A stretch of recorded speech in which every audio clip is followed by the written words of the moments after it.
नमस्कार and welcome to this session of Sunday talks. 2022 खत्म हुआ और अब हम जा रहे हैं एक नए साल में, एक नई उम्मीद के साथ, नई होप्स के साथ। मेरी शुभकामनाएं सभी को कि आप सबको ढेर खुशियां मिलें, आपकी सब मनोकामनाएं पूरी हों। इंसान जीवन में सबसे ज्यादा क्या चाहता है? खुश रहना। सारी जो ये दौड़ है सक्सेस के लिए, मटेरियल चीजों को हासिल करने के लिए, इसी उम्मीद में कि हम इससे खुश होंगे। फिर भी ज्यादातर आजकल लोग मुझे तो उदास और परेशान दिखाई देते हैं। छोटे छोटे बच्चे स्कूल, कॉलेज, यूनिवर्सिटी के एंजाइटी, डिप्रेशन, लोनलीनेस ऐसी चीजों की बात करते दिखते हैं। एडिक्शंस बढ़ रही हैं लोगों में। इसका सबसे बड़ा रीजन, अगर आज एक रीजन इसका डिस्कस करेंगे, जो है अनहैप्पी एंड ब्रेकिंग फैमिलीज। हम लोग पहले ज्वाइंट फैमिलीज में रहते थे। दादा दादी, ताया ताई, चाचा चाची, बहुत सारे कजिन्स और साथ में रहते थे। तो जो तनाव था कभी किसी बात का अगर हुआ करता था तो वो बट जाता था। बच्चों के पास दादा दादी की कहानियां थी सुनने के लिए, जिससे ना केवल उनमें संस्कार आते थे, उन्हें जीवन की बहुत सी महत्वपूर्ण बातें पता लगती थी। उसके बाद जब फैमिलीज टूटी, जो कहते हैं ना कि बड़ी अनमोल थी रिश्तों की ताकत, लेकिन हमने बेकार कर दी, बस थोड़ा सा हिस्सा बढ़ाने के लिए अपने ही घर में दीवार कर दी। उसका फर्क ये पड़ा कि अब जब छोटी फैमिलीज हैं, मोस्टली पेरेंट्स दोनों काम करते हैं, जो कि जरूरी भी है और अच्छा भी। लेकिन वो जो एक दूसरे के लिए वक्त था, स्पेशली बच्चों के लिए, वो कहीं ना कहीं कम हुआ। जरूरी नहीं कि आप पूरा वक्त साथ में बिताएं, लेकिन क्वालिटी टाइम क्या स्पेंड कर रहे हैं? और अगर कहीं घर में कॉन्फ्लिक्ट है पेरेंट्स के बीच में, तो उसका सबसे बड़ा शिकार भी बच्चे ही होते हैं। और ये एक और बड़ी गलती करते हैं कई बार पेरेंट्स, जो कहेंगे कि मैं तो बस इन बच्चों की वजह से तुम्हें बर्दाश्त कर रहा हूं, या बच्चों को कहेंगे कि तुम्हारी वजह से हम एक दूसरे को बर्दाश्त कर रहे हैं। आप सोचिए उस टेंडर माइंड के ऊपर, उस बच्चे के ऊपर क्या गुजरती होगी। ऐसे बच्चे जनरली बहुत अंडर कॉन्फिडेंट, बहुत ज्यादा उदास और बहुत ज्यादा इस तरह का व्यक्तित्व बनते हैं जिन्हें खुद रिलेशनशिप्स पे ज्यादा विश्वास नहीं होता, और वो कहीं ना कहीं आगे जाके खुद भी एक ऐसी ही फैमिली फिर रेज करते हैं। कई बार सेपरेशंस हो जाती हैं पेरेंट्स में, कुछ रीजंस रहते हैं। कई बार दो अच्छे शख्स भी मिलकर एक हैप्पी मैरिज नहीं बना पाते, सेपरेट हो जाते हैं।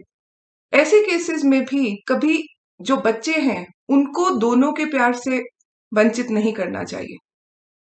कई जगह मैंने कुछ केसेस में देखा कि जो फादर है वो कह रहा है कि मदर से मत मिलो, और मदर कह रही है कि फादर से क्यों बात की। इसमें जो टूट जाती है वो शख्सियत, वो उस बच्चे की, वो आगे जाकर एक ब्रोकन पर्सनैलिटी ही बन के रह जाते। They are not able to raise happy families themselves. तो बहुत जरूरी है कि पहले तो वो रिश्तों में वो दूरियां ना आने दें, और यदि कहीं ना कहीं आ गई हैं तो वो वैक्यूम बच्चे के अंदर ना आए। नहीं तो उस वैक्यूम को फिल करेगा एडिक्शंस, गलत कंपनी, कई केसेस में क्राइम भी, कई केसेस में सुसाइडल टेंडेंसीज भी। इसे बहुत टाइमली चेक किया जा सकता है। दूसरा अगर रीजन देखें कि उदासी का रीजन क्या है, कि सब कुछ इतना वेल्थ बढ़ रहा है लोगों के पास, लेकिन वो एहसास से खुशी नहीं है, या फिर नॉलेज बढ़ता जा रहा है लेकिन विजडम कहीं ना कहीं कम होती जा रही है। वो इसका सीधा सीधा कनेक्शन हमारी फैमिलीज के बीच में जो तनाव आ गए हुए हैं, एक दूसरे के साथ जो कनेक्ट छूटता जा रहा है, वही है। एग्जाम्पल देते हैं।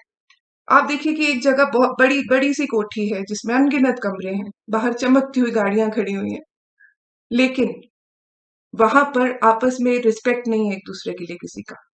वहां पे कोई किसी के साथ ढंग से बात करके राजी नहीं।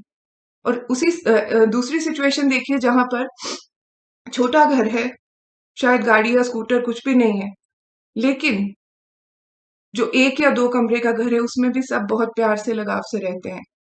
कौन सी सिचुएशन बेटर? तो फिर क्यों हमारा सारा ध्यान केवल मटेरियल वेल्थ जुटाने में है, और जिन रिश्तों को पौधों की तरह सींचना चाहिए, जिनको गर्माहट मिलनी चाहिए, हमने वो दोनों चीजें उसमें से खत्म कर दी हैं। मैं नहीं कहूंगी कि सबके साथ ऐसा होता है, लेकिन कहते हैं कि जरूरी नहीं कि हर टूटा हुआ शख्स रोता हुआ मिले। मुस्कुराहटों के पीछे भी बहुत से गम छुपा रखे हैं बहुत लोगों ने। एक छोटा सा एनेक्डोट सुनाऊंगी। एक आदमी काम कर रहा था और बड़ा कोई इंपॉर्टेंट काम कर रहा था अपने ऑफिस का, और बच्चा बहुत परेशान कर रहा था उसका, काफी शोर मचा रहा था।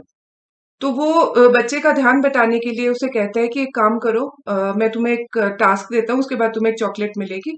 वो उसे एक वर्ल्ड का नक्शा बना हुआ था एक कागज पे, उसे फाड़ के उसे दे देता है। कहते हैं तुम ऐसा करो कि ये सारा वर्ल्ड को इकट्ठा करो और उसके बाद तुम्हें चॉकलेट मिलेगी। वो बच्चा लगभग 30 सेकंड में वो नक्शा वापस जोड़ के ले आता है। तो उसके फादर बड़े हैरान होते हैं कि इतना तुमने पूरी दुनिया इतनी जल्दी इकट्ठी कर दी। तो बच्चा कहता है कि उसके दूसरी तरफ, उसी पन्ने के दूसरी तरफ एक फैमिली की पिक्चर बनी हुई थी, और मैंने जब वो फैमिली इकट्ठी कर दी, वो दुनिया अपने आप ठीक हो गई। क्या इसमें, आई डोंट थिंक कि बताने की जरूरत क्या है, इसमें लेसन क्या है, हम सब जानते हैं। हम सब इन बातों को जानते हैं, मानते हैं, लेकिन फिर भी वो डोर कहीं ना कहीं छूट गई, तो उसे जोड़ लें वापस। हर टूटी हुई चीज वापस जुड़ सकती है। मैं उन यंगस्टर्स को बोलूंगी, उन बच्चों को, उन लोगों को जिन्होंने कहीं ना कहीं ये प्रॉब्लम्स फेस की हैं, तो प्लीज आपसे भी मैं कहूंगी कि please don't always feel like a victim. अपनी सिचुएशन का सामना करो, और ये अपने आप को प्रॉमिस करो कि अगर आपको अटेंशन नहीं मिली, प्यार नहीं मिला, तो आप खुद ऐसे नहीं बनेंगे। आप खुद एक हैप्पी फैमिली रेज करेंगे, रिस्पेक्ट करेंगे उन लोगों की भी जिन्होंने शायद आपको उतना ध्यान आप पे नहीं दिया था। सिरे जोड़ें दोबारा से, और उसके लिए जरूरत किस चीज की है? फिर से केवल प्यार, रिस्पेक्ट, अटेंशन की। So I wish you all a very very happy life and a very happy new year ahead. Thank you so much.